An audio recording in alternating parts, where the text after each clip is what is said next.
말씀은 누가복음 16장 27절부터 31절의 말씀이 되겠습니다.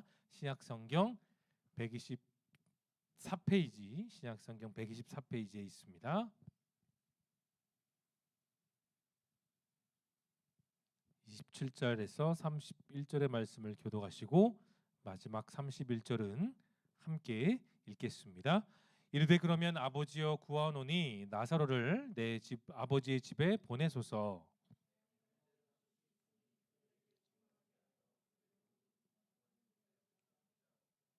아브라함이 이르되 그들에게 모세와 선지자들이 있으니 그들에게 들을지니라.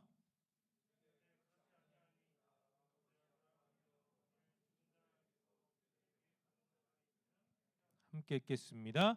이르되 모세와 선지자들에게 듣지 아니하면 비록 죽은 자 가운데 살아난 자가 있을지라도 권함을 받지 아니하리라 하였다 하시니라. 아멘.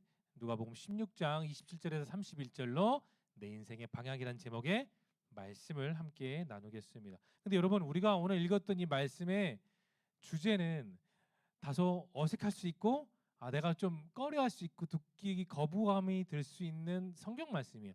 주제가 뭘까요? 천국과 지옥입니다. 성경에서 가르치고 있는 다양한 가르침이 있어요. 그런데 오늘 우리가 읽었던 이 말씀의 주제는 천국과 지옥, 너무나도 중요한 부분이에요. 우리는 어릴 때부터 예수 믿으면 천국 가고 예수 믿지 않으면 어디 간다고 배웠죠? 지옥 간다는 말을 많이 듣고 설교도 많이 정말 들었습니다. 근데 우리가 천국에 대한 가장 확실한 이미지가 어떤지 우리는 잘 알지 못해요.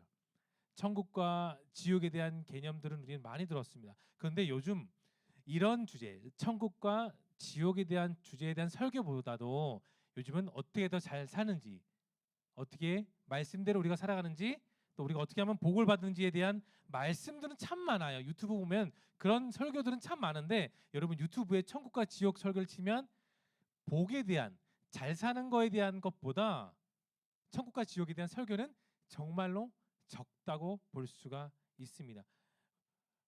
여러분, 왜 그런 천국과 지옥에 대한 설교들이 점점 줄어들고 있는 것일까요? 왜 그럴까요?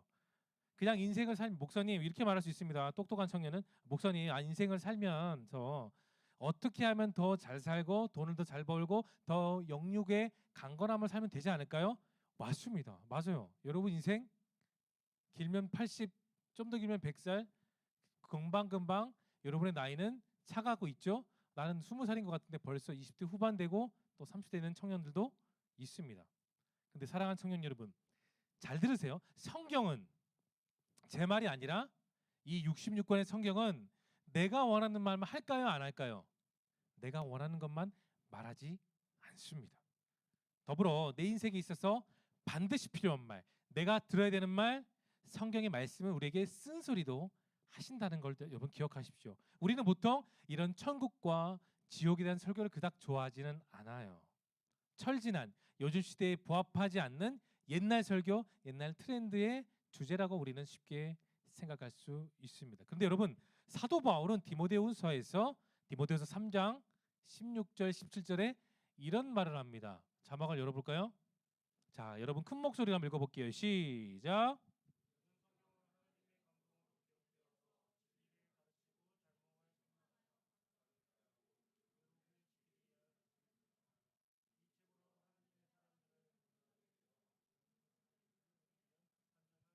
말씀 잠깐만 띄워주세요. 잘 보십시오. 자, 하나님의 감동으로 된 게 뭐라고요? 성경. 그럼 성경의 일부만 하나님의 감동입니까? 복받는 말씀, 평강의 말씀, 거기만 하나님께 축복이 있고 집중이 되어 있나요? 아니요. 따라합시다. 모든 성경은, 좀 더 크게, 모든 성경은 하나님의 감동입니다. 여러분 믿으십니까? 우리는 그 믿음으로 계속해서 말씀을 듣고 있어요. 그래서 17절 보면 하나님의 사람들이 온전하게 되고 또 내가 하는 모든 일에 완벽한 자격을 갖추는 게 뭐라고요? 따라합시다.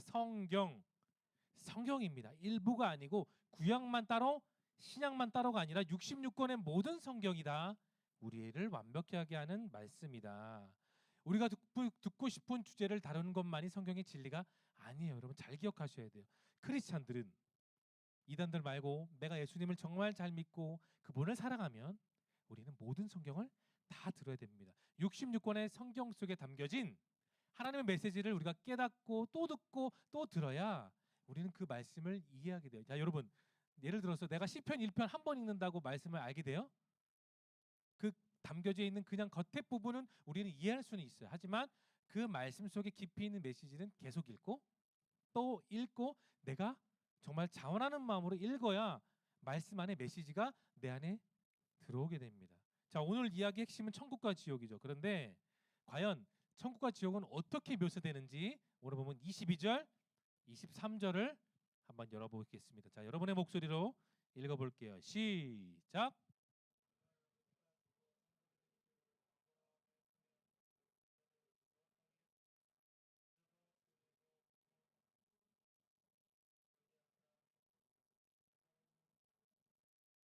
그렇습니다. 오늘은 두 인물이 등장해요. 마르다 마리아와 동명이인으로 등장하는 나사로. 근데 그 나사로는 부자였어요? 부자였습니까, 여러분? 거지 나사로였습니다. 그리고 반대편에 모든 것을 다 누리고 가장 상위에서 놀다가 갑자기 죽게 된 부자. 그 두 사람이 오늘 등장해요. 근데 여러분, 거지의 입장에서 봅시다 한번. 자, 먼저 거지였던 나사로의 입장에서 보면 이 세상에서 죽음은 그에게 뭘까요? 자유예요. 왜 그럴까요? 가진 건 하나 없었습니다. 자신에게 관심 주는 사람 아무도 없었고요. 격려하는 사람도 없었고 도와주는 사람 한 명도 없는 그런 쓸쓸한 인생을 살았던 사람이 누구다? 거지 나사로였습니다. 삶의 무거운 고통, 물질적인 어려운 현실, 어느 누구에게도 관심도 받지 못했던 그의 세상 속의 삶은 그저 불행이었어요. 그래서 그 불행에서 벗어나는 게 그에게는 죽음, 자유였습니다. 무엇보다 삶에서 그 삶의 절망에서 해방되는 순간은 바로 거지 나사로에게 기쁨이 되었습니다. 하지만 부자는 어땠을까요? 여러분 한번 생각해 보세요. 부자는 제가 이 말씀을 준비했을 때 생각했던 건 부자는 정말 죽고 싶지 않았을 거예요. 왜냐? 그는 참 많았습니다. 누린 게 참 많았고요. 누릴 수 있는 것도 항상 쌓여 있던 사람이 부자였기 때문이에요.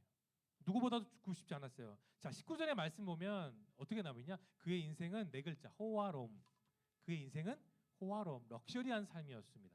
자, 그 보면 이 당시 예수님이 사역하셨던 당시에 자색 옷 있잖아요. 자색 옷. 그 자색 옷은 아무나 입지 않았어요. 왕족, 귀족, 돈 많은 사람들만 입을 수 있는 특권의 상징인 자색 옷. 예수님이 죽으실 때 무슨 옷 입은지 아세요? 자색 옷을 입었어요. 머리에 가시관을 씌우시고. 그렇습니다. 우리나라로 보면 자, 조선시대 볼까요? 임금만 골룡포를 입었죠. 붉은색의 골룡포를 임금만 입을 수 있었던 겁니다. 그렇게 자색 옷은 특권을 상징하는 그런 옷이에요. 우리는 보통 1년 보면 1년이 휴가나 아니면 특별한 날에 우린 좀 더 내 갖고 있는 돈을 좀 투자해서 조금 의미 있고 좀 럭셔리한 휴가를 보낼 수 있기도 하고 그렇게 보내기도 합니다. 그런데 이 부자는 그런 특별하고 럭셔리한 호화로운 삶이 1년 365일 매일이었어요. 매일 눈 뜨면 가장 비싼 옷을 입고 가장 비싼 음식을 먹으며 가장 비싼 것을 누리는 삶. 그게 오늘 본문의 부자였던 거예요. 자, 여러분, 그렇게 매일이 호화로운 삶을 살다가 죽게 되면은 여러분 후회되지 않겠습니까? 나는 더 이상 이 세상의 것을 누릴 수가 없는데.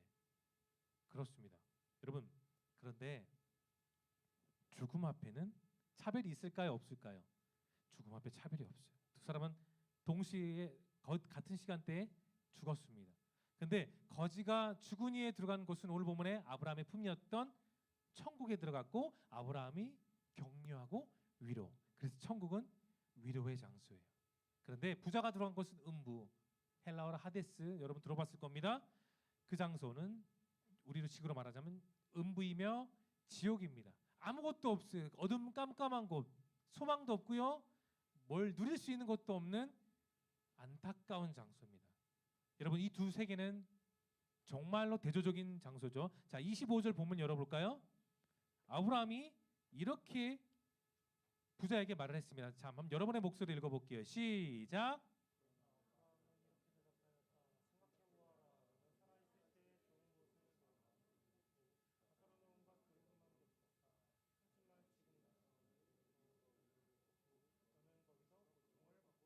그래요. 이 말씀에는 두 가지 상태가 나타납니다. 죽음 이후에 천국에서의 위로가 있는 반면에 죽음 이후에 지옥에서의 고통이 있다는 겁니다. 여러분, 천국은 위로의 장소입니다. 예수님은 믿는 모든 성도들이 천국에 들어가는 그 감정인 위로를 원하게 했어요. 자, 우리 함께 계시록 말씀 한번 읽어볼게요. 계시록 21장 4절 다 같이 한번 읽어볼게요. 시작. 그들의 눈에서 모든 눈물을 씻어 주실 것이니 다시는 죽음도 없고 슬픔도 없고 우는 것도 아픔도 없을 것이다. 이것은 전에 있던 것들이 다 사라져 버렸기 때문이다. 우리 인생은 믿음이 있기 때문에 부활의 심판으로 살게 돼요. 여러분, 기억하세요. 우리도 심판을 받아요. 예수는 믿지만 그러나 우리는 영광 중에 새로운 평안한 삶을 살게 되는 부활의 심판을 겪게 되는 겁니다. 이전에 있는 것들은 여러분 곁에서 다 사라져요. 여러분이 지금 여러분의 삶을 억제고 있는 다양한 문제들이 있을 겁니다. 제가 모르는 깊숙한 여러분만의 프라이버시의 문제들이 있을 거예요. 그 문제가 오는 나의 슬픔, 고통, 스트레스를 우리는 천국 가면 그 이전의 것들은 다 사라지게 됩니다. 여러분, 이 땅에 살아가는 모든 크리스찬들은 마태복음 5장에서 말하고 있죠. 심령이 가난한 사람들이에요. 상처와 아픔은 누구나 다 가지고 있습니다. 그런데 오히려 저와 여러분들은 세상 사람들보다 더 제약된 환경 가운데, 더 제약된 조건 속에, 우리는 제약된 환경 안에서 그렇게 인생을 살아가요. 똑같이 24시간의 하루를 맞이합니다. 눈을 뜨고 우리는 각자 학교로 가거나 직장을 가서 세상 사람들과 똑같이 직장 생활을 하죠. 세상엔 여러분, 위로받지 않고 살 만큼 가득한 사람 없고요.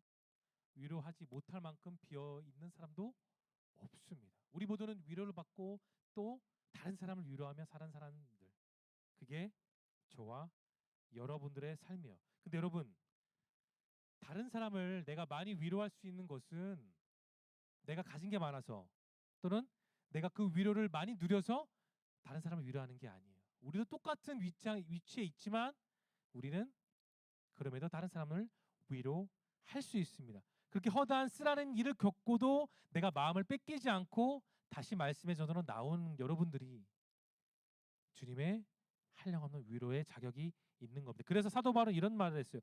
우리의 모든 환난 중에서 우리를 위로하사 우리로 하여금 하나님께 받는 모든 위로로서 모든 환난 중에 있는 자들을 능히 위로하게 하시는 이시로다. 쉽게 말해서 우리가 겪는 인생의 고통 가운데 우리를 다시 위로하시고 다시 리프레시하게 하시며 다시 살게 하시는 누구다? 따라합시다. 예수 그리스도. 예수님이 여러분의 진짜 위로가 되세요.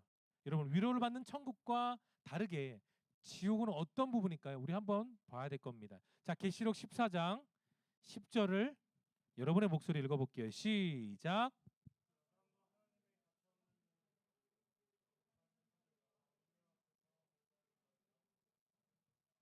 두 장소는 정말 여러분 명확하게 다른 것이에요.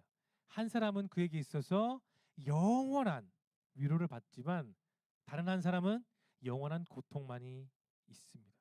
여러분, 오늘 본문을 전체적으로 잘 보면 지옥에 있는 그 부자가 얼마나 고통스러우면 아브라함에게 명령해서 나사로에게 그 손끝에 물방울 한 방울만 묻혀서 자기에게 달라고 그래요.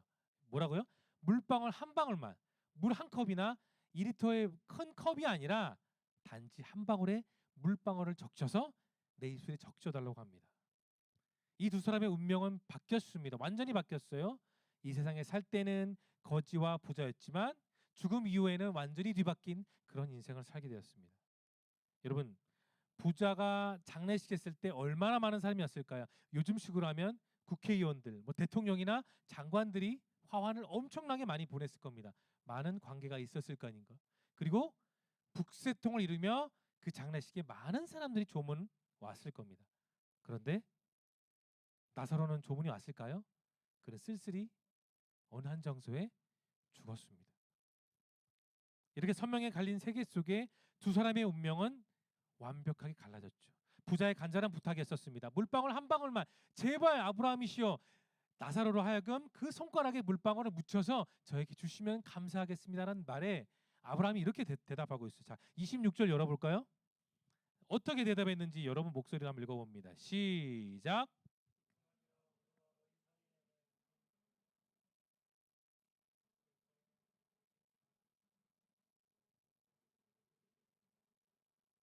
자, 무슨 말인가요? 죽음 이후에는 구원받을 수 있는 기회가 있다 없다? 없다. 네버. 네버 네버. 죽음 이후에는 절대로 구원받을 기회가 없다라는 것을 지금 아브라함이 우리에게 얘기하고 있는 거예요. 근데 여러분 천주교 뭐 우리 이웃이라고 말하는 천주교는 뭐라 말하냐?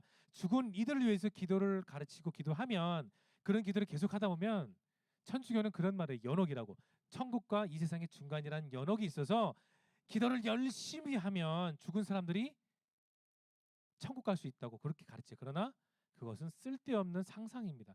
여러분 죽음 이후에 없던 사람들은 다시 구원의 기회가 주어지지 않아요. 그렇다면 우리는 여기서 한번 돌아보아야 됩니다. 왜 오늘 본문은 부자가 왜 지옥에 갔을까? 오늘 본문 전체로 봤을 때 부자는 나쁜 짓을 한 것도 없었고 비방한 것도 없었고 잘못한 일을 한 것이 본문엔 전혀 나와 있지 않아요. 그런데 왜 하나님은 이 부자를 지옥에 보내셨을까? 단순히 그가 부자였기 때문에 보복을 하시려고 그래서 그 지옥에 보냈을까요? 아니에요. 자, 27절을 보면 부자는 나사로를 살려서 자기 집에 보내달라고 해요. 그리고 그 살아난 나사로를 통해 내 가족들이 그 나사를 통해 예수님을 영접하고 믿어서 그들이 지옥이 아니라 나처럼 지옥에 오는 게 아니라 천국에 가기를 원했던 겁니다. 자, 30절 본문 열어볼까요? 30절 본문. 자, 여러분 목소리 한번 읽어볼게요. 시작.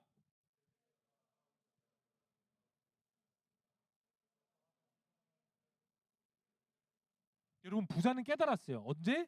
죽고 난 이후에 비로소 후회하며 땅을 치며 깨닫게 되었습니다. 그는 분명히 얘기했죠. 회개가 여기 지금 30절에 나와 있죠. 회개가 천국과 지옥을 결정짓는다고. 여러분 회개가 무엇일까요? 회개는 쉽게 말해서 내 삶의 방향이 틀어져 있으면 방향키를 돌려 하나님께로 돌아가는 게 회개입니다. 뭐 머리를 땅바닥에 치면서 가슴을 치면서 울면서 통곡하는 것도 회개의 방법이긴 하겠지만 무엇보다도 중요한 것은 내가 틀어졌던 그 방향성을 내가 다시 하나님께로 돌려놓는 것. 여러분 그것이 회개임을 기억하십시오. 여러분 가만히 있으면 아무 소용이 없어요. 어떤 랍비가 있었습니다. 나이 많은 랍비가 젊은 청년들에게 나이가 죽기 전에 회개하라 그런 말을 했다고 해요. 그때마다 사람들이 이렇게 말했죠. 랍비요, 우리는 정말 젊고 20대여서 언제 죽을지 모릅니다. 맞는 말이에요. 언제 죽을지 모르죠. 그때 그 나이 드신 랍비가 이렇게 말합니다. 그렇다면 지금 당장 회개하라. 랍비는 힘줘서 얘기했어요. 여러분 세상의 모든 사람들은 삶을 삽니다. 그런데 그 중에 어떤 사람들은 나는 나중에 해야지 자주 내가 지금 해야 될 일들을 미루는 사람들이 더러 있어요. 나중에 하면 돼. 나는 아직 시간이 많으니까, 나는 아직 젊으니까, 나는 아직 영하니까 나중에 하면 돼. 나중에 내 마음에 심적인 여유가 생기면 나는 그때 가서 해도 늦지 않아. 그런 생각을 하는 사람들이 더러 있습니다. 여러분 그런데 우리의 다음 순간이 어떨지 우리는 몰라요. 여러분 10분 뒤에 여러분의 인생을 예측할 수 있습니까? 1시간 뒤에 여러분이 뭘 할 수 있는지 여러분 내 미래를 예측할 수 있어요? 우리는 아무도 목회자도 아니요. 절대로 어떤 누구도 이 땅을 살아가는 뭐 어떤 사람들도 우리는 내 인생을 예측할 수 없어요. 여러분 어느 누구도 알 수 없습니다. 여러분이 진짜 회개하고 진짜 구원을 받은 사람이라면 우리 삶은 물론 어려움이 있을지라도 답답함이 있을지라도 나는 그 예수님에 대해서 다시 회복될 수 있습니다. 근데 여러분 지금 여러분의 상태는 어떻습니까? 어쩌면 감사보다는 불평이, 기쁨보다는 근심이, 사랑보다는 원망이 더 때로는 많을 때가 있지 않나요? 성경을 읽고 기도하고 우리 열심히 찬양합니다. 그런데 우리는 우리의 본질보다 비본질에 더 빠져 있지 않을 때가 많지 않습니까? 여러분 그런 때라면 여러분 각자의 마음을 돌아볼 수 있기를 바랍니다. 하나님께서 여러분의 인생을 완벽하게 철저히 다루실 때까지 여러분의 신앙을 쉬지 않기를 바랍니다. 사무엘상 12장 23절에서 선지자 사무엘은 이런 말을 했어요. 그 이스라엘이 항상 하나님 말씀을 듣지 않고 우리에게도 이제는 인간의 왕을 달라고 말했을 때 하나님은 그 말을 들어주라 사무엘에게 말해요. 그랬을 때 사무엘은 이런 말을 합니다. 나는 너희를 위해 기도를 쉬는 범죄를 결코 저지르지 않을 것이다. 다시 말해 너희들이 어떤 상황 속에 있을지라도 나는 너희를 위해 기도할게. 사무엘은 그런 말을 했습니다. 우리의 삶이 이래야 됩니다. 우리가 어떤 방향성에 살든지 어떤 삶 속에서 내가 고생하고 힘들어하는지 우리는 그럼에도 불구하고 끝까지 주님께 방향을 돌릴 수 있기를 바랍니다. 교회 다니고 세례만 받으면 구원받는다는 사람, 교회 봉사 잘하고 직분 받으면 구원받았다고 거기서 멈추는 사람, 말씀 듣고 들어도 하나님의 말씀대로 행하지 않는 사람, 내가 회개했다고 스스로 자부하지만 내 삶 속에 뒤돌아 돌아봤을 때 회개 열매가 없는 그런 사람, 우리 주변에 그런 사람 참 많습니다. 여러분, 우리 진정한 신앙은 계속해서 우리가 실수할 수 있어요. 넘어질 수 있고 답답할 수 있습니다. 그러나 우리는 주님의 말씀 속에 그 은혜로 다시 일어설 수 있습니다. 여러분, 강단에서 말씀 전하는 목회자는 성도들이 원하는 말만 하는 게 아니고 성도들이 듣고 싶은 말만 전하는 사람의 목회자가 아닙니다. 내 인생에 있어서 정말 필요한 말씀, 하나님께서 주시는 말씀을 전달하는 전달자가 이런 목회자라는 것을 여러분 기억하십시오. 회개는 여러분 어떤 사람은 그렇게 말해요. 예전에 어떤 성도님이 저에게 이를 말했는데, 목사님, 죄 짓고 회개하고 눈물 지는 것을 반복하는데 왜 굳이 그럽니까? 쓸데없이 에너지 소비만 하는데요. 어느 정도는 일리가 있겠죠. 근데 여러분 그거 아세요? 회개는 아무나 못해요. 왜냐고요? 회개는 은혜 받은 사람만이 할 수 있습니다. 회개는 그 예수님을 믿는 사람만이 회개할 수 있고요. 회개는 계속해서 주님의 사랑을 경험하고 싶은 사람만 할 수 있습니다. 그게 바로 여러분들이라는 겁니다. 무엇보다 하나님의 은혜를 감당하며 그 은혜를 경험하고 여러분의 인생 가운데 그 주님과 계속해서 동행할 수 있기를 바랍니다. 여러분, 거지가 어떻게 해서 무엇 때문에 천국에 갈 수 있었을까요? 부자에 대한 내용도 안 나옵니다. 거지 나사로도 어떤 삶을 살았는지 모릅니다. 단지 그는 거지다, 그렇게만 나와 있어요. 그런데 여러분, 말씀을 준비하면서 제가 알았던 것은 마르다와 마리아의 오빠였던 그 동명이인과 똑같은 나사로의 이름이 이런 뜻이 있습니다. 여러분 잘 들어보세요. 나사로란 뜻은 하나님은 돕는 자이시다. 뭐라고요? 하나님은 돕는 자. 그 이름의 인생을 살았던 사람이 나사로였습니다. 그는 거지 인생을 살았어요. 어느 누구도 관심 안 줬고요. 어느 누구도 밥 한 끼 주지 않았습니다. 그러나 아무리 이 세상에서 비참한 삶을 살지라도 그는 자기의 이름대로 살았어요. 하나님은 나를 돕는 분이시다. 그 믿음대로 그는 끝까지 살았습니다. 돈이 없는 땡전 한 푼 없는 거지의 인생이었지만 그는 끝까지 하나님은 나를 돕는 분이시다는 걸 믿고 살았습니다. 그래서 천국에서도 그의 이름이 각인되고 하나님 마음에 합당한 사람이 되었기 때문에 그는 거지였어요. 비참했습니다. 손가락질 받았던 거지였지만 그는 끝까지 나를 도우신 하나님을 믿으며 결국은 그 믿음으로 그는 천국에 갔습니다. 물론 세상에서 당당하고 거침없고 남부러 없는 호화로운 삶을 살았던 부자의 모습은 어쩌면 우리도 저렇게 부자로 살면 참 좋지 않을까? 내가 직장에서 상사의 어처구니 없는 말을 듣지 않고도 나는 당당하게 살 수 있는데, 나는 플렉스하게 내 인생, 이 짧은 인생을 그렇게 멋지게 살 수 있는데, 물론 여러분 생각할 수 있어요. 그런데 그 부자는 하나님이 기억하지 못하는 심판의 인생으로 낙인되었습니다. 우리가 마지막으로 요한복음 5장 말씀을 열어볼까요? 요한복음 5장 24절을 함께 읽으며 말씀 마치겠습니다. 함께 읽겠습니다. 시작. 내가 분명히 너희에게 말한다.